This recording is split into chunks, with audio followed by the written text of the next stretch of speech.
রাস্তা দিয়ে যখন চলবেন তখন দেখবেন এমনভাবে এক একটা লোক চিৎকার করে ওঠে, মনে হয় যেন আপনাকে ডাকছে।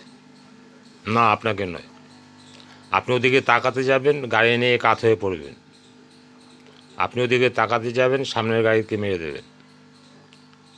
বিকট মানে ভাবা যায় না।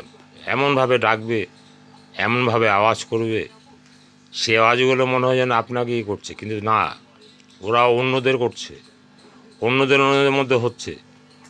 আপনি ওদিকে ভুল করেও নজর দেবেন না। যদি ভুল করেও নজর দেন, আপনি কিন্তু অ্যাক্সিডেন্ট করে ফেলবেন। আপনি গাড়ি নিয়ে যাচ্ছেন, পিছন ঘুরে তাকাতে গেলেন, শব্দ কোথায় হচ্ছে, কে ওইরকম আওয়াজ করলো, তাহলে আপনার সাংঘাতিক বিপদ ঘটবে। খুব সাবধান।